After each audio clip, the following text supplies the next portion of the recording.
Hey guys, welcome back to my channel. Thank you very much for joining me. For this video, I'm going to be continuing this series of multiple choice questions. So please stay tuned and I hope this is useful. So the first question comes from some statistics and it has to do with cumulative frequency curve. Some will say an ogive, and that's this curve that is to draw with your free hand right here. Right here, I didn't make a nice curve, but never mind. Please forgive me. So the question says, the graph below shows an experiment conducted by a genetic engineer to produce a new strain of 240 grapes. And so the curve gives you the data, represent the number of grapes per bunch on the horizontal axis and the cumulative frequency on the vertical axis. All right, guys, so using this graph, we are asked to answer a few questions. Let me pull the graph down a little. So the first one says to use the cumulative frequency curve to determine the median number of grapes per bunch. So once it says median, guys, there are a few things we need to remember. That for median is going to be half of the distribution. So it's half of n. Some people say half of n plus 1. If you want to use any of these two, it will give you the same results. I'm going to be working with half of n. So half of n, we saw that n is equal to 240 grapes. So half of 240, I'm going to put it right here. So it's half of 240 is equal to 120. And so the median bunch of grape represents 120 grapes. So 120. So we need to find the number of grapes. So to find the number of grapes, guys, you're gonna have to find 120 on the cumulative, and you go across the line and go down to find your corresponding x value, which will be represent your number of grapes per bunch. So grab the ruler. So my 120 is right here. So I'm gonna go across. I'm gonna be using broken lines here, guys, so you can see where I make the transition. So 120 represents is right here, and so you go down to find your corresponding x value. All right. So here I go. And mine is not drawn to scale, guys, but it's basically given the approximation, and I hope you will understand. So it lies between 280 and 290. So 285 will be right here in the middle, and so here will be approximately 288, and so C represents our answer. So one thing to note, guys, when you find the 140, half of the distribution, which gave you 120, this 120 is not the answer. All right? This 120 tells you the frequency, tells you the cumulative frequency. So you have to go ahead and find the corresponding x value, because the question says the number of grapes per bunch. So 120 is not the answer. And so you see they have it here to trick you. It's not the answer. You have to go to the chart, to the graph, and find the corresponding x value. And so here represents my Q2. All right, let's go for the next question. The interquartile range of the distribution. All right, so we know interquartile range, and put it right here, and it represents by IQR. That's the shortening for it. So IQR is equal to the upper quartile subtract the lower quartile. So it's Q3 minus Q1. All right, so we need to know the Q3 value and the Q1 value. And so Q3 will be 3/4 of the distribution, and the Q1 will be 1/4 of the distribution. So 3/4 of the distribution, so it's 3/4 times 240. I have 24 here. Times 240 is equal to 180, and 1/4 of 240 is equal to 60. All right, and so the answer is not 180 and the answer is not 60. And you can't subtract these two to give you the answer either. what you need to understand is that you go to the table. I keep saying table, my bad, guys. You go to the graph, you go to the cumulative frequency curve, and you look for 180. You find the corresponding x value. You look for 60, and you do the same thing. So let's get right into it, guys. So 180 is right here. Let me see if I can get it right on the point. So 180 is right here. I'm going to draw the line down to get my corresponding reading. And it's almost to the line. So right here is my Q3. All right. And this looks to me like maybe 301. So I'm going to say Q3 equal 301. Let's go for the Q1. The Q1 is 60. And 60 is right here on the x-axis and the y-axis. So I'm going to draw my dotted line to the frequency curve. I'm going to go down to get that value. And again, it's almost to the 270. Less than 275. So I'm going to call this one 272. So this is my Q1. All right. So my Q3, I'm going to say it is 301. And my Q1, I'm going to say it is 272. Based on the reading I have here, guys. So I hope you're seeing this point right here. All right, guys. So now having Q3, having Q1 in number of grapes, we're going to be subtracting them. So it's 301 subtract 372. So it is 301 grapes minus 272. And that should give us 29. And so our interquartile range is 29 grapes per bunch. And so 29 is our solution. All right, let's go for the next question. Find the semi-interquartile range for the distribution.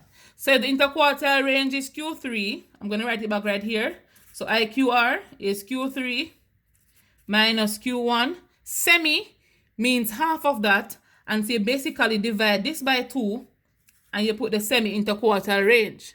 So the semi is equal to Q3 minus Q1 divided by 2. All right. So having this, guys, we can go ahead.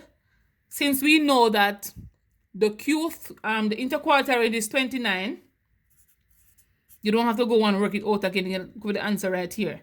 You're going to find half of this, which should give you 14.5 grapes per bunch. And so 14.5 is indeed our solution. I hope this helps. If not, leave me a comment in the comment section below and I'll be happy to explain this further for you. So the next question comes to us from coordinate geometry. It is giving us two linear equations. This is one and this is one, two different colors, you can see them. And so we know that where it meets form a right angle triangle, and so we know that these two lines are perpendicular to each other. Even without any work, we can see that. So the question asks to determine the gradient of AB. So the line AB is right here.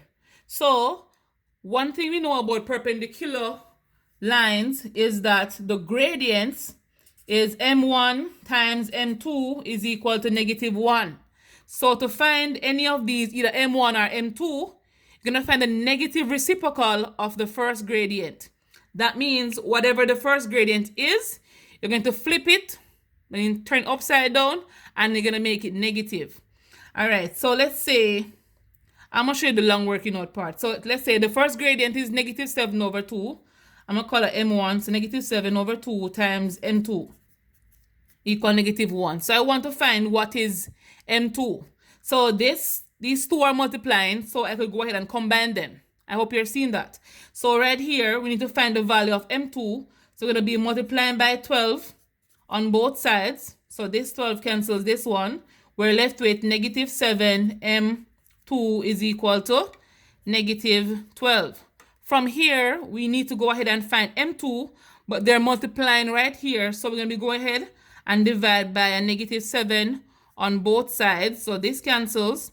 So M2 is equal to, negative cancel a negative, give us a positive, equal to 12 over 7. All right, so the answer here is D.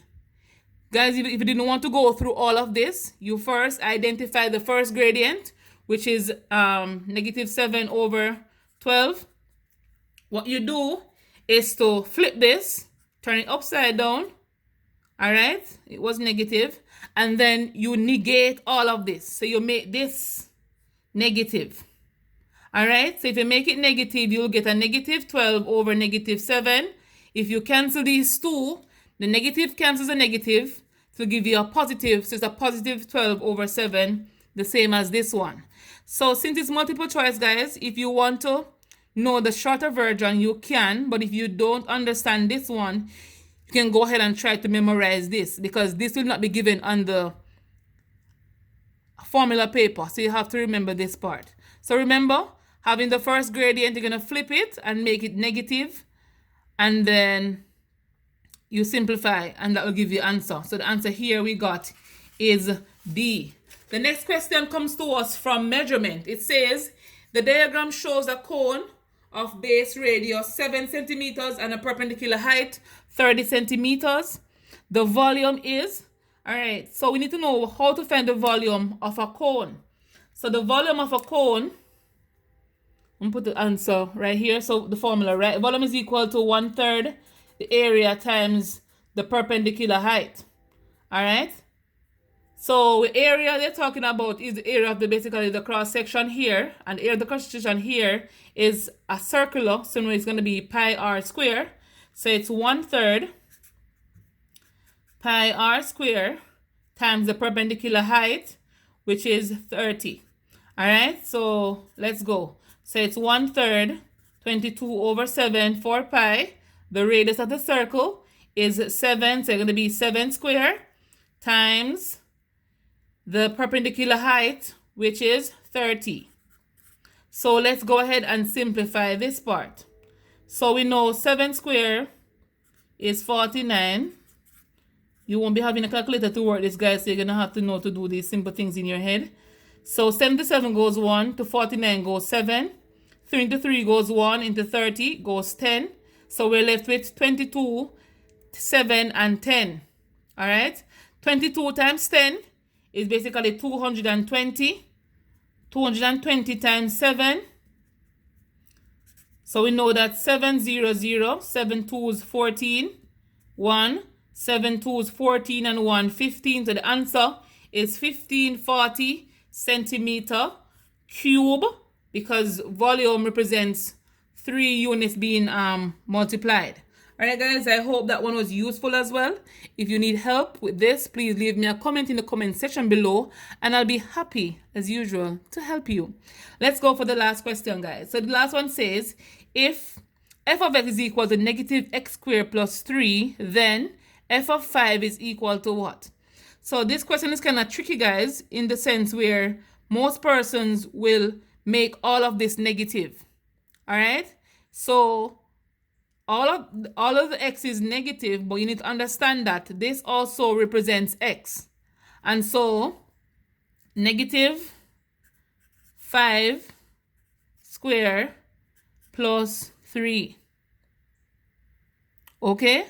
And that's how we work it. Some people will say, put the negative in the bracket, but that's not the case, because the x, just ignore the negative for a while. You will see that the 5 represents x, and so only the 5 will be squared. All right, so it's going to be negative 5 squared is 25 plus 3. So negative 25 plus 3 is a negative 22, and that represents D. Guys, I hope this video was useful to you. And if you need additional help, please reach out to me either in the comment section or Instagram or in my email. As you all know, I always respond to you. So hit me up if you need help. Thank you very much for watching, guys. Remember to like, share, comment, subscribe, turn on your post notification bell. And yes, tell a friend about me. Let them come and learn something. and I'll see you on my next video.